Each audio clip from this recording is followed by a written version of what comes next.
you end up pivoting a lot. I mean, there's a small chance you strike gold and build the perfect product for someone. It's way harder to start with a product. You just end up pivoting a lot more. I think a lot of people have a fear of failure right now. If the world's their oyster, and this kind of goes to the shiny object syndrome, but like you can build anything. You like don't want to fail. So you think you're making progress on an idea. You're like, ooh, I'm gonna get to that idea. I'm gonna get to it.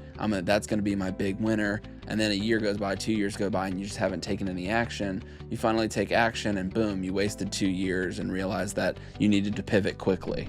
People say this about the algorithms getting better and better, but actually one of the side effects that I've had, and you spurred the thought by what you just said there, is I don't hear people complain about getting ads on social media as much as they used to. Remember, it used to be you'd get overwhelmed on the Facebook feed or the Instagram feed and it would be a pain. I think maybe people are getting ads that are much more relevant to them now than they used to. Get your data, eat your vegetables, build a business that you're fired up to build. You're listening to the Transformed with Data podcast with Graham Crawford, CEO of Crawford Macmillan. Graham is here to share something he's genuinely passionate about. He's going to show you how data can completely change the outcome for both people and businesses. In each episode, he sits down with real people who've done incredible things with data. But don't worry, these aren't your typical dry case studies. Graham and his guests bring you stories about leaders and innovators who saw something in their data that sparked a brand new reality. These are changes that tore through entire industries, upended company cultures, and sometimes even changed lives. So whether you're a data enthusiast or just curious about how to find the truth in your data, join Graham as he discovers how data becomes more than just numbers. It becomes the spark that ignites real, meaningful change. Let's get started. Thanks for listening. Most entrepreneurs think empire building is about chasing the next bed product. However, the truth is that most empires collapse because their founders never established the systems behind the product, the data loops, the reinvestment cycles, and the community economics that actually drive the whole thing to compound. Jordan Mix has lived inside that problem set. As operating partner at Late Checkout along with Greg Eisenberg, he builds, acquires, and scales community-driven internet businesses. He also runs Startup Empire, a community of over 600 builders learning how to create cash-flowing internet empires using the ACP framework, which we'll cover in some detail. With an engineering background, a real exit under his belt, and a habit of roasting business ideas in real time, Jordan doesn't just talk systems, he measures them. From how fast you can diversify revenue to how you track peer-to-peer value inside a community. His playbook is rooted in data that separates empire builders from serial starters. And today we're going to get into some of those metrics, the hidden ones and the obvious ones that reveal whether you're building something durable or whether it's just another side hustle in a long series of side hustles.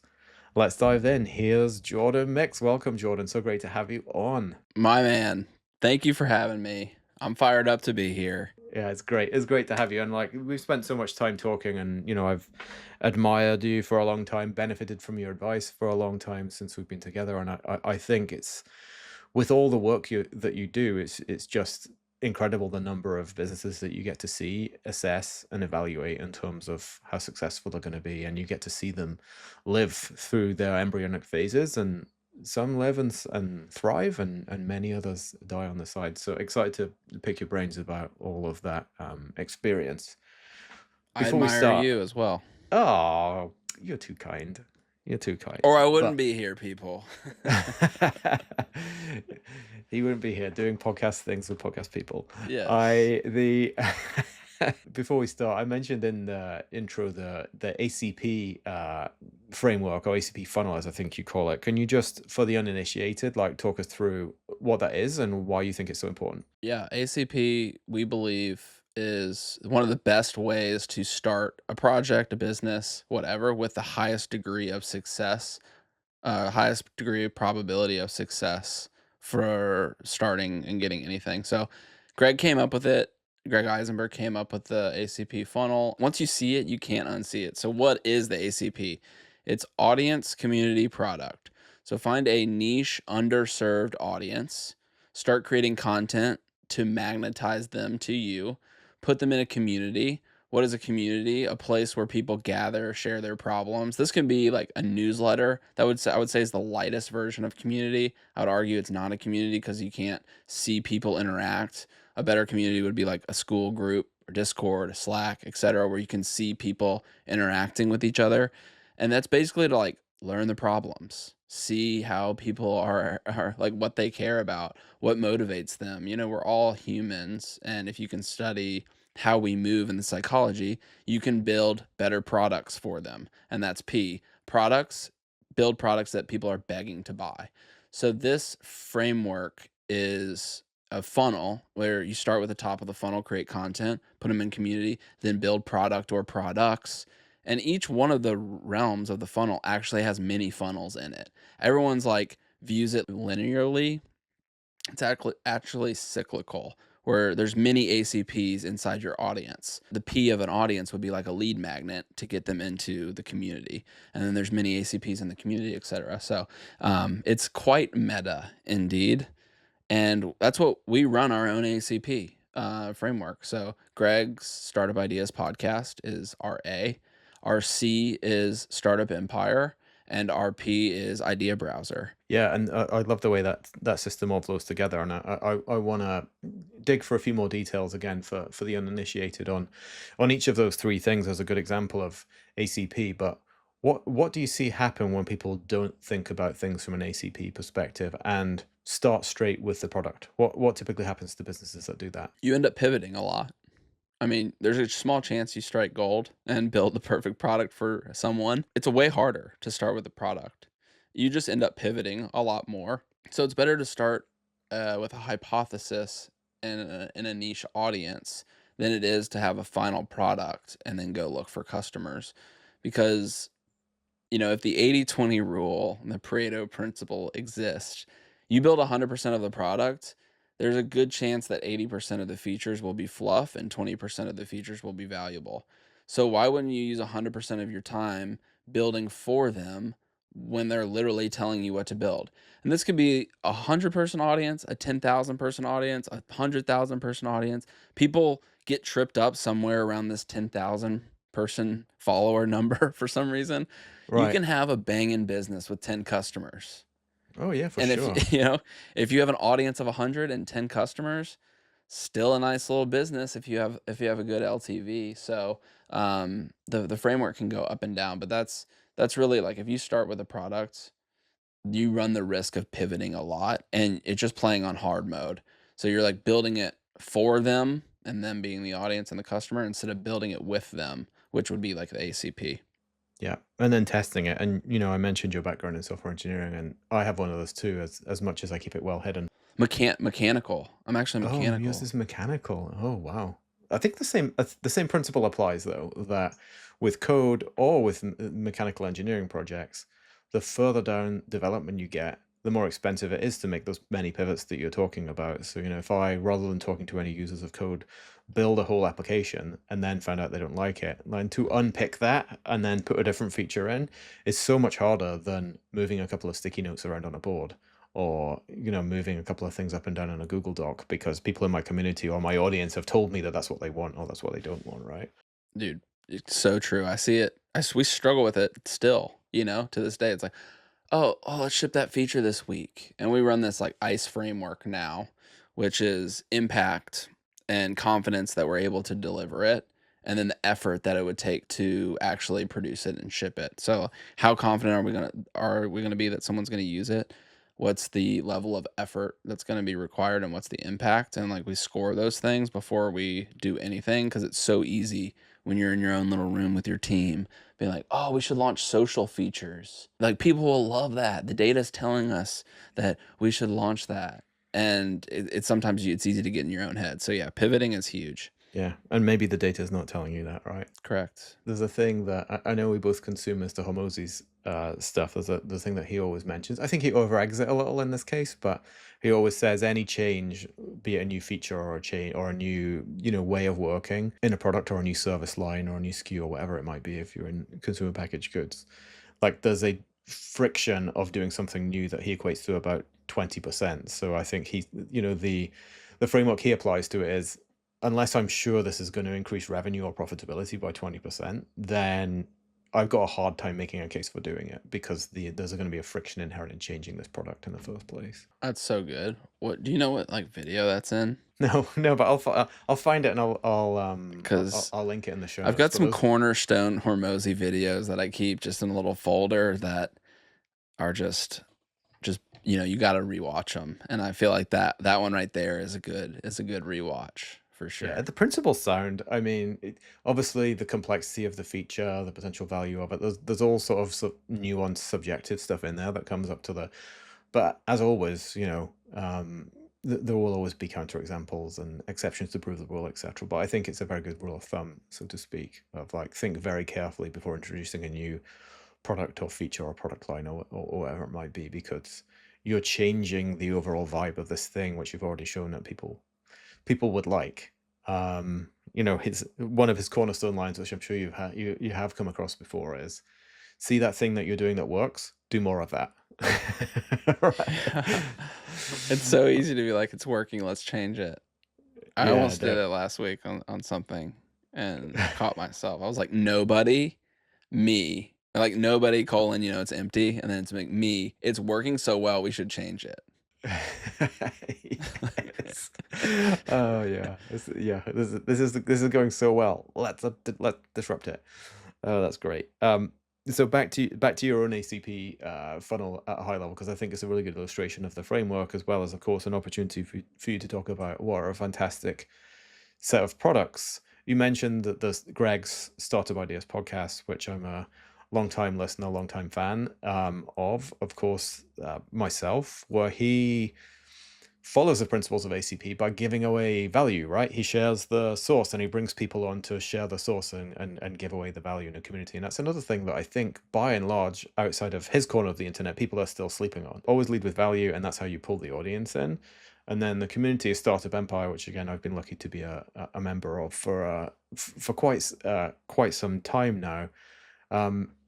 That's the next phase, right? So people join Startup Empire. Like, how would you describe the type of person that joins Startup Empire? Yeah, it's like someone who wants to be with other builders, wants to have their finger on the pulse for the latest trends, tools, and tactics to build their business. We've got people growing businesses in there. We have people starting business in there. We have people that are doing career switches in there. But it's all around this idea of like, we want to run cash flowing businesses on our own terms and pulling the levers of ACP, AI tools, and the latest growth principles and tactics to help each other get along the way. So like bringing in workshops, people, domain experts that can shed light on getting your business acquirable. Or, we should do a data workshop Yeah, in Empire. Like, I don't we're know. in. Yeah, We're let's in. do it. Maybe we'll do it public for even non-members. But yeah, just like what data do you need for your business? What are the strong signals to get acquirable? Because I think a lot of people want to start these cash flowing businesses and then they get them and they work on them for 5 years. And then life changes and they want a liquidity event or they want to get off of it. And then there's so much key man risk or key process risk, or they can't even like, even if they had an interested buyer, like trying to sell these things, you couldn't even sell it because you don't even know where to start. Your books aren't clean, your data, you're like whatever, all of that stuff that we can get into. But we just want to help members go faster. So like our ACP, like we say now, like we're in the light bulb business. So if we can give as many light bulbs away on the Startup Ideas podcast as possible, then that's what our goal is. Like, we don't want to gatekeep because that's truly like what our actual mission is to like give someone a light bulb, whether it's to make their kid an AI bedtime story, through by using VO3, or if it's build a side hustle that replaces their income, that provides a life for their family that they want. Like, it doesn't matter. The light bulb is kind of in like the eye of the beholder. And then Startup Empire and Idea Browser are kind of like this electricity grid accelerator where you can plug those ideas into that powers your cash flowing machine.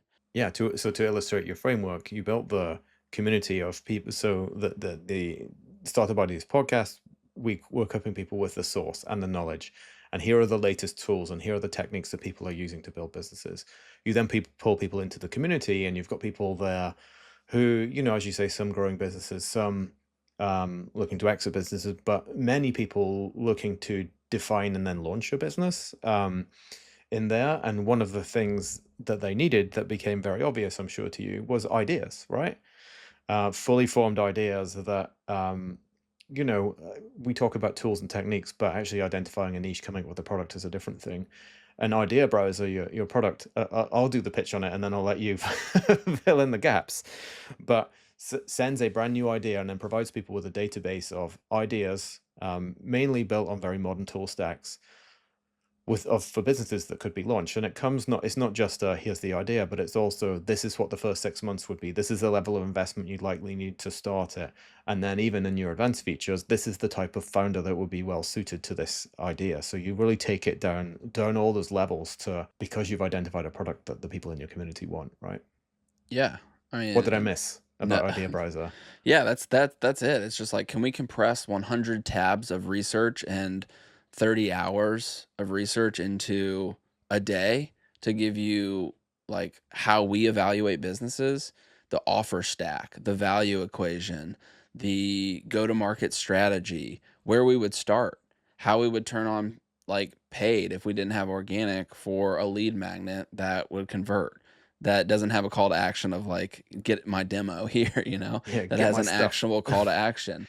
So it's really just like reducing that friction to get a new project off the ground and or kill the project before it does get off the ground. I think a lot of people have a fear of failure right now. If the world's their oyster, and this kind of goes to the shiny object syndrome, but like you can build anything, you like don't want to fail. So you think you're making progress on an idea. You're like, "Ooh, I'm going to get to that idea. I'm going to get to it. That's going to be my big winner." And then a year goes by, 2 years go by, and you just haven't taken any action. You finally take action and boom, you wasted 2 years and realized that you needed to pivot quickly. So we're trying to like avoid that as much, like the sunk cost fallacy, as we are to the acceleration. So it kind of plays both sides of the barbell, if you will. Yeah, or the moment is gone, right? And because you haven't had the courage to start. And this is the thing with starting a business. You risk very public failure, right? Because you're starting a business, you're telling everyone about it, and if it then turns out not to be the right thing, you have to separate yourself and actually position it as, this was a good business. Discontinuing this was a good business decision, and I'm proud of it because I unearthed the correct data to extrapolate forward and see that if I did this for 3 more years, I'd be wasting my time and my money. I had a great sales coach on the podcast a few weeks ago, and he was talking about measuring the right and wrong metrics to a sales team. And his metric for leads that don't go anywhere is, how quickly can I disqualify my leads that are going to end up disqualified? Because the typical metrics folks use in sales are, how many clients have you got active in various deal stages, and actually by measuring that, you incentivize salespeople to eke out deals that are never going to get signed, rather than disqualify, let me go and generate more leads and actually talk to somebody who might buy at some point. So that's an interesting thing with businesses. When you're putting these ideas together for Idea Browser, and you must have a database of many, many, many ideas by this point, because you're putting out one a day on email. Like, how do you go about collecting the data and assessing what might be a viable business idea versus what might be? I'm sure you have many potential ideas that you've not put on there that you don't think will work. So that's like the real secret sauce behind Idea Browser, is like we've built these agents and a series of scrapers and APIs and tools that go out and get all of the data from Reddit to YouTube comments to Facebook communities, Facebook groups, Reddit comments to really like assess the pain point. And then we run those through like a series of prompts and agents that we created to evaluate these things on customer sentiment, willingness to pay, technical complexity. And like AI has really like enabled Idea Browser to even be a product, but it's not all AI. Like we are evaluating every single idea. Yeah, we it's everyone's like, cool, this is like the naysayers are like, this is AI sloth, this is another database of just AI generated ideas. And it's like, you didn't look and read. If you think that, it would be impossible without AI, or you'd have to have a massive monster team to do this, which is like, that's cool, but we're still like a human curating and selecting all the ideas. and retweaking the like go to market strategies and that kind of thing based on our framework. So um, yeah, that's how we evaluate it, and then we just like basically select the ideas of the week that we go get ideas from the internet, from the podcast, but we also have a weekly brainstorm where we're literally just dumping ideas through our idea agent, and it's going out and doing the initial brief. Then we review the briefs and say, "Hey, this is interesting," you know.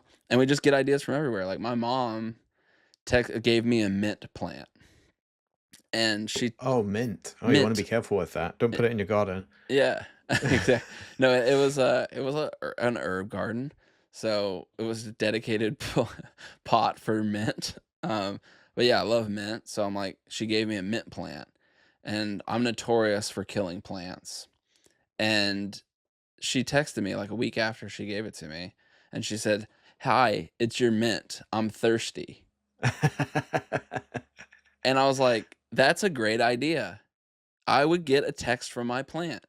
And I Yeah. literally put that through idea browser, and that was the idea of the day. Text from plants.com.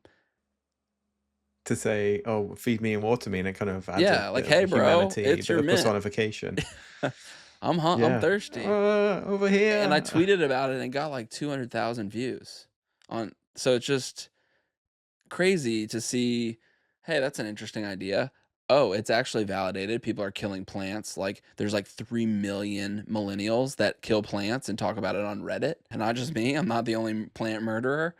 And then 2,000 people validated it on Twitter that they were into it. And some people even built it. So that's really like what Idea Browser is all about. And the other data point I would cover with it, and I don't know if any of these are advanced enough, that you would take out billboards on them there. But you and I have both seen within Empire, people take validate idea browser validated ideas and actually start that business and get traction with it. I've seen the posts. I've seen people do it, and that's the best. In response to the naysayers, that's the best answer of like, here's our lagging indicator of people have real businesses because of this now, right? Totally. Yeah. One guy, Bo, an Empire member, he's like doing 2K MRR now, I think, on his like eBay flipping tool. And he hadn't even coded. Like he had never written a line of code or done anything in vibe coding before he saw that idea on Idea Browser. I think that was like 80 days ago. And now he's cooking. Um and he runs like he has the audience already because he runs a like clothing flipping business. So that was like perfect to plug into like his audience. And then another guy on X took an idea and built it, got $700 MRR, and sold the whole project for 15 grand in 7 days. Wow, So he made that is 15 something grand in a else. week. So that's 60K MRR. I'm just kidding. Yeah. I'm just Well, kidding. I hope we all have more weeks like that. Yeah, for sure. So yeah, Yeah, that's exactly right. It's cool to I'd see welcome those them. those Well, those make sure data you give your points. mom a cut when the talkingplants.com turns out, and starts texting people. So you see lots of people come to Empire, some with ideas from idea browser. That's the emerging thing from your latest product, but some already with preformed ideas. And some of them do good posts, and some of them do very short posts that assume a lot of inside knowledge that doesn't exist. But they provide some level of data about their business. Often it's here's my landing page, right? That's a good ACP practice of like, let's build a landing page and assess interest from an audience. What sort of things do you look for, data points do you look for, and to differentiate between, hey, this might have legs, or this is going to fizzle and die somewhere? Is it just intuition, or are there other things that you're looking for? There's some intuition. I would say intuition plus number of pivots is a really good indicator that they're trying things. But as far as like getting it hard into the data, I always recommend creating a tweet-sized landing page. And a tweet-sized landing page it is what it sounds like. It's 180 characters, or I guess it's 280 characters are allowed now. One picture, one button, and one CTA, like a place to put an email or Yeah, sign up for the wait list or similar, right? yeah. But tying it to action. So like, and with AI, you can create like really interesting interactive lead magnets in an afternoon on Replit. Like something that has very complex logic that would have taken weeks to build with like a tally form and not even possible really because it didn't have logic, but like you can evaluate people's, whole problem set where it's like if you're running an SEO business, like why don't you show them a visibility score if they just put their URL? So put up a tweet size landing page for an idea, run traffic to it. If you don't have traffic that you can send it to where you can get 100,000 visitors, start a little paid ads campaign. I would focus just on like Instagram, start an Instagram account, post on it, and then boost it for like $10 a day on Instagram natively. Don't worry about meta ads and all of that like good stuff. Just boost the post. You can do it on X too. Yeah, just a super easy, low cost. Just super And then easy. and then from that, the data you get is what's my Conversion how rate. many views am I Yeah. getting, what's my conversion rate, Mhm. et cetera, and you can assess and then Yeah, a good tweet size landing page, we've seen anywhere from 60% visitor to converting on an email down to like the bad ones are like 25%. even 25. Wow. And as part of that, this thing that I keep hearing that the algorithms have got better and better at discerning who's interested, so that it used to be who do you follow, and now it's the I'm Meta or Google and I know already what you're interested in. So I'm even if you don't follow this person, I've worked out what this is about and I think you might be interested in it. So a lot of the difficulty of targeting has been almost made obsolete by the how smart the algorithms have got. Yeah, I talked to a girl in Empire actually. Her name Chris. She's a legend, and she was just telling me all about Meta. Meta ads are switching their whole thing to just like creative driven, basically. So it's like topic and creative, and we handle the rest. And we'll work it all out for Yeah, you. yeah, Yeah. And we'll put you on a Uber Performance Max, all the Meta platforms, and it will only be yeah, yeah. They they're make you smart pay business. for it. They're smart business people as well, but like they have great data about what people love, what they're interested in, and what problems they're trying to solve. Like that's what they're selling, right? They're not selling the algorithm; they're selling the just how well do we know people. Totally. And like as a consumer, like please serve me ads that are relevant to me. I would be honored, like, to get an ad that I wanted. So I think everybody wins in that regard. It's like I haven't thought about it much. I've heard people say this about the algorithms getting better and better, but actually one of the side effects that I've had, and you spurred the thought by what you just said there, is I don't hear people complain about getting ads on social media as much as they used to. Remember, it used to be people you'd get overwhelmed on the Facebook feed or the Instagram feed, and it would be a pain. I think maybe people are getting ads that are much more relevant to them now than they used to.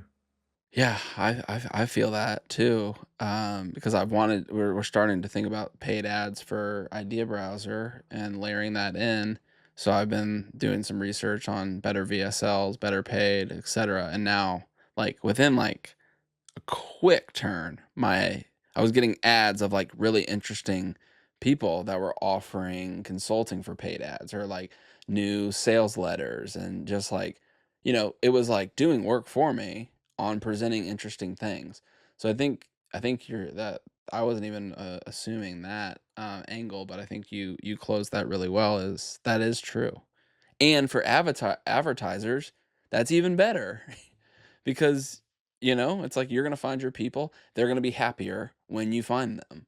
They're not going to be turned off as much by an ad if you're offering true sauce. Yeah, something that they're interested in. There's still some stuff to watch out. Like if you end up like I almost would go incognito mode for this stuff, but like if you're putting in a search term of something that is high margin, high affiliate revenue still, like a mattress, for example, like never search for a mattress on Google. Never put mattress into the Google search bar on your own profile. You're just gonna get buried for weeks. Yeah, afterwards. that you got to be cautious about that. Yeah, anything that is like driven by advertising, like food, meal prep services. You'll get cars, credit cards. You're gonna get destroyed. Oh yeah. Like I you're know all about gonna that one. get cooked. Um, I know all about that one. I want to come back to talking about like growing value in businesses, and you've seen, including some of your own like businesses, kind of shape up for sale, um, move through, grow in value. Like, what are some of the things that increase the value of a business? And I'm talking about beyond the obvious data points. Yeah, the things that increase the value of businesses, it depends on the business, right? Like, you got your traditional P&L and the EBITDA or net operating income, however you want to do the evaluation, like discounted cash flows. But like, what are the assets that you have, and what, like, that could be like machinery if you're like manufacturing Yeah, of something. course. Yeah. If you're doing intellectual property, do you have a trademark that you can stack in there? But I think in the age of like internet businesses and more digital businesses, which is what we see a lot, the distribution is very valuable. So if you have a big email list or a big account on social that gets a lot of views, that has a lot of high trust built in, that's massive for an acquirer. Um, but yeah, having clean data in a dashboard, both from an accounting standpoint and like your funnel, I would say, like using a tool like Humblelytics that we use for data, or Post Hog, to get like the top of funnel events and how users are using your product, and screen recordings and opt-ins and all of that thing, down to the conversions, down to your average time to buy, down to your customer acquisition costs or your LTV, all of those things. On more marketing side of things, I guess we could make like a data checklist. I don't really have one, but those are like the things that I kind of look for and read the tea leaves of. What's your click to open rate on your email when you're leaning into a sale of like urgency and scarcity? Like, does it go down? Does it go up? Are people asking to be reminded? Are people opting out and unsubscribing? You can kind of get like the temperature of the data through that as well. And like, a lot of these AI newsletters asked us, hey, can we sell to you? I won't disclose who, but they wanted massive premiums, like $4 to $5 a subscriber, Because of the distribution. because of the distribution, and also because they were paying to acquire the subscriber for $2 to $3, and they were trying to Right. flip that through advertising, and they had these massive lists of 100,000, 200,000 emails, and they wanted $1 million for a 200,000 person email list. Wow. And when you back out of the math on, cool, the acquirer, now I have to merge that with my existing AI newsletter. I'm going to immediately lose brand risk. Who's running it? Who's writing it? What's their tone? All of those things. There's like a brand and key risk. The value discrepancy to what they were valuing at, what they think they could get for it, versus what we were interested in was, I mean, it was a combo killer.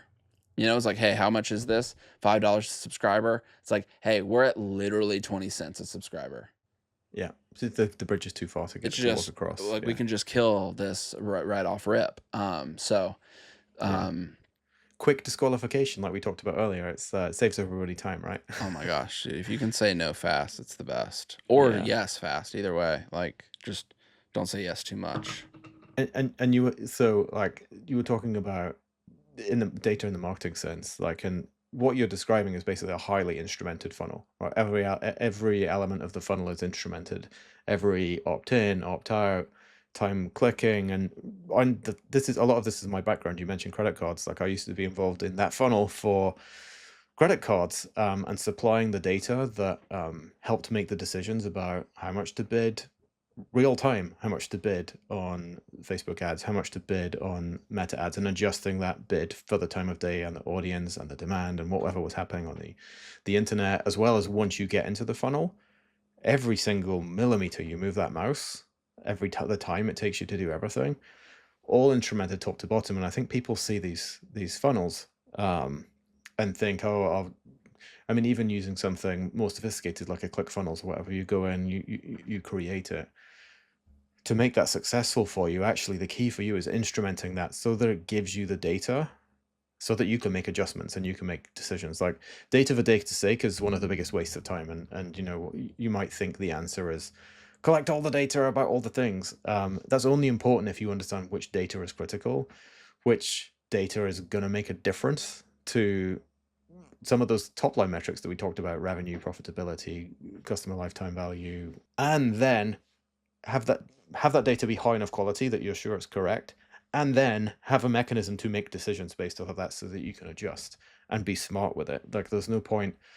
I always say this about dashboard. That dashboard you described, like clean looking, good, reliable, high quality data behind it. Yes, like check mark, like absolutely has to be true. But if you have a dashboard that you're looking at every week or every month, and you never do anything as a result of looking at it, you're probably wasting your time. I had this combo with my team today. I was like, it's not that big of a deal if our percentages are off a little bit for that one thing, because we're not doing anything with the data. Yeah, Like, exactly. cool, we have a dialed, like, lead magnet to pop-up conversion metric, and we spent all this time getting an automation that hits to Slack perfectly, and we configured it. I'm like, what decision did that data drive? Did we change the pop-up? Have we Yes. changed the copy? Have we changed the offer? No, we need to know if it's 32 or 34%. I'm like, I don't think so. Yeah, and that's the answer. Like, so yeah, if you're measuring that and you've got a tolerance of 32 to 34, what do you do when it's 35? What do you Is do it, when it's yeah. 31? Right? That's the, Right. like that's the or below or above, like whatever it might be. Or, like, why don't we flip the conversion to purchase? If it's 0.5 or 1.5, why don't we make it, can we 3x it? Now we're like closer to revenue and closer to dollars, which is even better to optimize, Instead of worrying about people leaving the site, why don't we focus on people that are like actively, like, devouring emails and consuming all the lead magnets and watching all the content, etc. So it's like, if you have beautiful data, right? It's like you need to also select which beautiful data to follow. Yeah, no, absolutely true. Absolutely true. And I've seen and heard many stories of company valuations falling apart because of data that's configured either for someone's ego or configured to reaffirm a bias or configured to make everyone feel good about themselves. Like what better feeling is there, Jordan, than we all sit around and look at a dashboard and everything's green and we all feel great about ourselves and we move on. But if you've got projections that you don't have a solid basis for, then you might attract a buyer, but then as soon as a buyer starts sort of knocking on the wood a little bit and realize there's no logical basis for your projection of like, we're going to go 50% in the next year, like based on what? Right? Based on vibes. Yeah, based on vibes, we're going to go 50% next year. Therefore, you need to pay us an extra $5 million for this business. Like, and it doesn't work that way. And the other thing as well, like the profits, views, whatever they might be, like revenue, if you can't tie everything back in a way that all falls together, then people are going to flag data risk and start knocking valuations down very, very, very fast. And that's absolutely what I see. And it's not a tool thing. Like I've spoken to many people about this. It's there's a broad brush that people can throw around of, oh, there's this 8-figure business and it's running Excel. If that Excel is governed the right way and the access is controlled the right way and the columns and rows are protected the right way and the sources of data that feed the Excel are there. So say, for example, this is what I was talking with somebody else about on another episode. All your revenue stored in Excel or Google Sheets, whatever it might be. If your only source of revenue is Stripe, and you can at any point in time go into your Stripe account and re-export everything from Stripe, or point in the example we're talking about, you have a buyer interested in your business, and they're going to look at the Excel and be like, the Google Sheet, and be like, how do I know this is correct? If you can say like, well, here we are over here on this system of record, exactly the same numbers in exactly the same place, and let's run a side-by-side comparison, then you start to build credibility. If, however, you have multiple sources of revenue, it's coming from all over the place, and what you've got in your Google Sheet doesn't match what's on the host system, and then you've then taken, as happens, a high-level number like revenue or profit, and included that in a different calculation, and then that in a different calculation, and then we found out the initial number's wrong, like the people lose trust very quickly when the data doesn't hold up. Yeah, and time it takes to verify that it's attention, and if attention is scarce, you have to keep it. And if the longer it goes, time kills all deals. So you need to have your data in a configurable way for you that allows them to ask questions, but you are also familiar enough with your data where you can configure it and modify it and contort it to what they care about.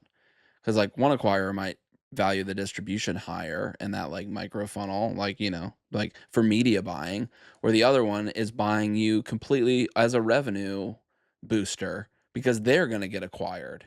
So you have to understand what what the dream outcome is for the acquisition in the first place, and then use the data as a selling leverage credibility, to your point, as the booster and to keep their attention. Like if you're dialed and you're like, yeah, I got all my data, just let me know what you need. And then in 10 minutes, you send them like a beautiful rip of like just to get the beak wet.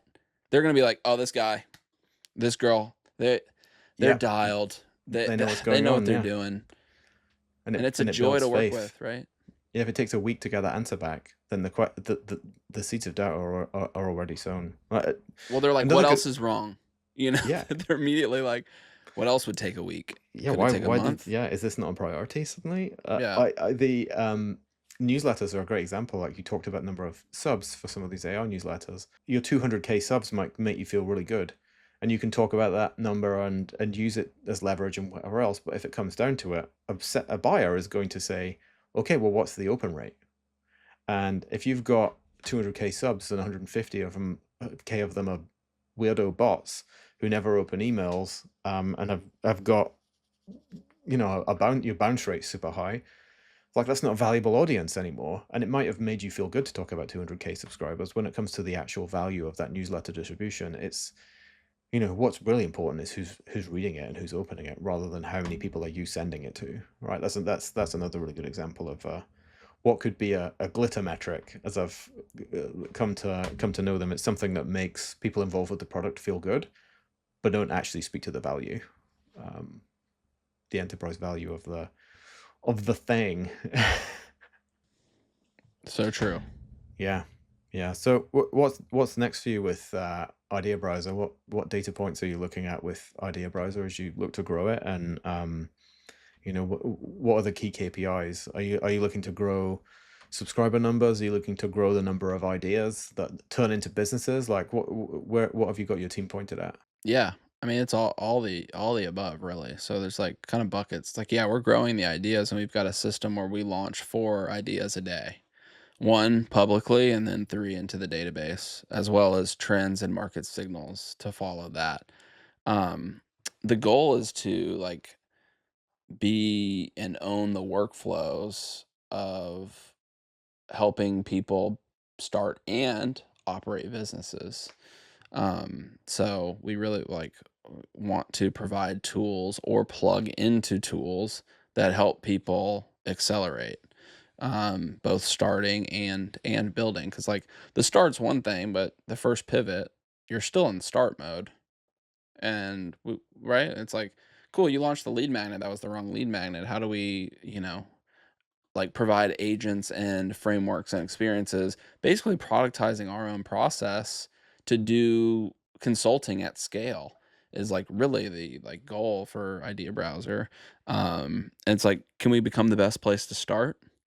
Can we help people ship? I think if we do put the best ideas out into the world and the trends, the downtail, like people will start businesses, and that metric will come as a success. We didn't start Idea Browser so someone could flip an idea in 7 days for 15K, but like that's happened, But it happened. right? Yeah. And like we store that in our little pocket. We're like, Josh killed it, great. Oh, Graham, he's doing it. Bo, he's doing it. Sally, she did it. Just collecting these things along the way to like show people what's possible. But yeah, the real like North Star is like the top and the bottom to me, is like how many people can we get into the free product, and then we have a system to move people through the buying journey, and then ultimately become paying subscribers, so they're using the tool at its full capacity. So it's like, how many people are we adding subscribers per day?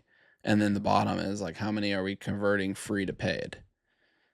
those two metrics, I think, like, are a yin and yang, and it's not because we want to build like this massive business. Like, we want to make money with it, but if more people are paying for the features and using the features, they're going to be doing more with the product, and that is going to be like reaching our ultimate goal of like helping people cash flow businesses. Yeah, and it's a really good example of what you were talking about earlier of an ACP within the product, because your A is the free newsletter subscribers for Idea Browser, right? So that's a little A within that, and then you have your paid subscribers, which is kind of your community, and then you have your full blown pro subscribers, the ones using the product to its fullest extent.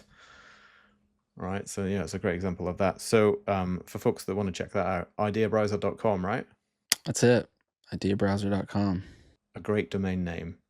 Never a bad place to start a business. Never a bad place. That's one thing Greg is world class at, as is many things, but his naming is just next level. He goes platinum with naming. But funny story about the naming is, we always, like, when we're starting a new project or thinking about it, we never talk about it before. We like have the idea and then we immediately like separate and like go build the one pagers separately, and also have like naming and domains as a part of that. And we both had Idea Browser on that list, and that's how we knew it was like, all right, decided. Meant to be. Very instructive as well. Like, it's simple, straightforward, easy to remember, describes exactly what it does. Yeah. I worried about it a little. My one pushback was just like, it's a little bit like when Taco Bell tried to do breakfast before breakfast tacos were a thing. People are like, I ain't eating a breakfast quesarito, and they're like, so, or I'm not going to Taco Bell when I was there at 2 a.m. and I'm not going back at 6 a.m. or whatever. Maybe So I not on think the same day. they struggled a little bit with the breakfast. I worry about boxing in, like, it's just browsing. Like, we do want people to take Yeah. action. So that's my one like, but I think it persists because browsing is cool, and you can also take action while you browse. Yeah, it's browsing speaks to the world of many possibilities, which I Yeah. think is what the product's about. So And a browser is something you pull up every day, which is like really why we named it that. It's like you're looking, but you're also like working out of it. so many layers, like a complicated and delicious onion. No, delicious. I- A Vidalia. of a delicious sweet Vidalia onion of a product. Sweet. Oh, I love it. Well, Jordan, thank you so much for coming on. Ideabrowser.com, startupempire.co as well, for people who want to take a look at the community, and the Startup Ideas podcast for folks who want to take a look at the podcast. And I want to give you a chance to shout out the amazing like mini series that you just built at great cost and expense and time and effort about AI. Yeah, thank you. Just search AI Gold Rush Greg Eisenberg on YouTube, and you will find a playlist, and it's 4 episodes about what's going on in AI, how you can leverage it to capture your little piece of the AI gold rush. And we built that so if you don't have time or don't want to listen to the podcast every week, you can watch this. It's like an hour and some change runtime. Watch these 4 episodes and you're going to have a bunch of light bulb moments. And the goal was to create some content that you would want to watch with your partner on Friday night. That's more like Netflix than it is YouTube. So yeah, just search AI Gold Rush on YouTube, Greg Eisenberg. Yeah, definitely enjoy that. I enjoyed that, and Thank you, man. it was one of those ones that I didn't listen to in the car. I watched in the front room, Yeah. like it was a Netflix documentary. So I appreciate the thank effort that you. you all put into that. So Oh, for sure. definitely recommend it to people, as well as all of the stuff. I think Jordan, you and I spend our day immersed in these things, and it's easy. Like, sometimes you step out and meet someone from a different walk of life, or who's not involved in the tech AI world. It's easy to think, hey, everyone knows about this stuff already. But actually, I think the gold rush is still on because we're still in the minority. And what you and Greg are putting out there is an invitation and a free ticket to the gold rush. So encourage those who are thinking about starting a business, want to get involved, or even who just want to learn about AI beyond asking ChatGPT a basic question that should probably go in Google instead. head over to Jordan's stuff and Greg's stuff and enjoy. But thanks for coming on, my man. Dude, thank you. And last thing, just to tie it back to data in the AI gold rush, data is so critical for context, and context drives everything you do with AI. So if you want AI to sound more human, to do your thing, to help you build your business, you need good inputs. And one of those inputs has to be clean data for whatever you're trying to do. I'm like a context cowboy these days. I'm just trying to wrangle it in, and my cattle is everywhere. So you got to have clean data. Can't emphasize what you're doing enough. I love watching you just niche down, niche down, niche down. It's been an absolute delight. And now you're the data king in a data world.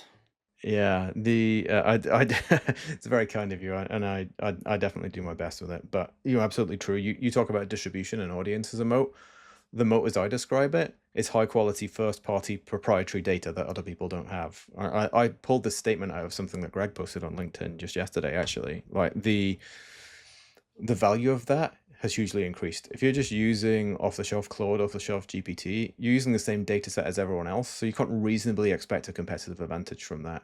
If you have data about a specific audience, a specific community, a specific product, or a specific problem, the likes of which you encourage creating, Jordan, then you have a real competitive advantage because you understand the problem, you understand the people who will buy things to address that problem better than anybody else, better than Claude, better than ChatGPT. That's how you make AI win for you. Absolutely. We'll leave it with this. Get your data, eat your vegetables, build a business that you're fired up to build. Love it. Love it. Thanks so much for coming on. I really appreciate you. Thanks for tuning in to Transformed with Data. If today's conversation gave you even one insight, one aha moment, or one new idea to take action on, do me a favor. Subscribe, leave a review, and share this with someone who's ready to level up. Until next time, keep asking the right questions, keep challenging the status quo, and keep transforming with data.